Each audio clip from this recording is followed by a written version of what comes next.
বিসমিল্লাহির রহমানির রহিম। আসসালামু আলাইকুম প্রিয় দর্শক বৃন্দ, আশা করি ভালো আছেন, সুস্থ আছেন।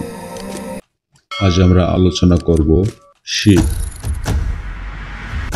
শীত আসছে, প্রকৃতি বদলাচ্ছে, গাছের পাতা ঝরছে, বাতাসে ঠান্ডা হাওয়া বইছে।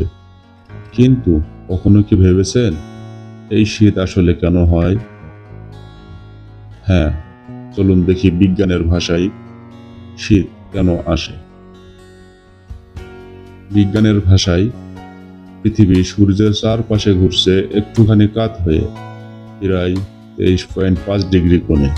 হ্যাঁ, এই কাত হওয়ার কারণে পৃথিবীর এক পাশে গ্রীষ্ম এবং অন্য অংশে শীত পড়ে। অর্থাৎ যখন সূর্যের রশ্মি সরাসরি উত্তর গোলার্ধে পড়ে না, তখন সেখানেই শীত নামে।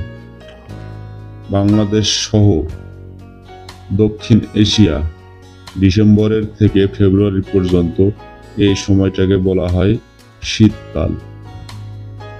এ সময় সূর্যের আলো তেমন গরম হয় না, বাতাসে আর্দ্রতা কমে যায়, তাই ঠান্ডা লাগে বেশি। ইসলামের শীতকালে বলা হয়েছে মুমিনদের বসন্তকাল। রাসূলুল্লাহ সাল্লাল্লাহু আলাইহি ওয়াসাল্লাম বলেছেন, শীতকাল হলো মুমিনদের বসন্ত। দিনে রোজা রাখা সহজ, আর রাতে নামাজ আদায় করা সহজ। হাদিসে আহমদ।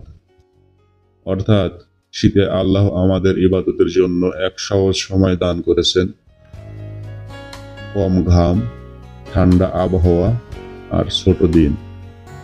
শীতে আমাদের করণীয় কি? শীতে আমাদের করণীয় নিজের যত্ন নেওয়ার পাশাপাশি অসহায়দের দিকেও খেয়াল রাখা। কারণ অনেক মানুষ এই শীতে কম্বল পায় না, গরম খাবার পায় না, কাপড় পায় না।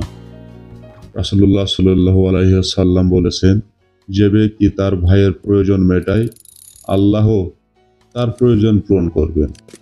সহিহ বুখারী। ঠান্ডা প্রতিরোধের উপায় কি?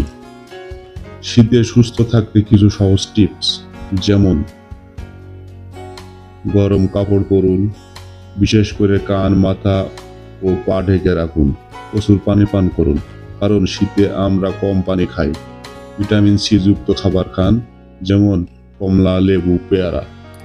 ধোয়া বা ধুলা থেকে দূরে থাকুন, বিশেষ করে যাদের ঠান্ডা কাশির সমস্যা আছে। সকালে সূর্যের আলোতে কিছুক্ষণ বসুন, আধা ঘন্টা 20 মিনিট। শীত কেবল ঠান্ডার সময় নয়, এটি এক সময় চিন্তা, ইবাদত আর সহানুভূতির সময়। আসুন এই শীতে নিজের যত্ন নেই আর অন্যের মুখে হাসি ফোটাই। তাই সুপ্রিয় দর্শক, যদি আমাদের এই ভিডিওটি আপনার কাছে ভালো লাগে, লাইক করুন, কমেন্ট করুন এবং সাবস্ক্রাইব করুন। আপনার জ্ঞানের আলো ছড়িয়ে দিন সবার মাঝে। পরবর্তী ভিডিওতে আবার দেখা হবে ইনশাআল্লাহ। আসসালামু আলাইকুম।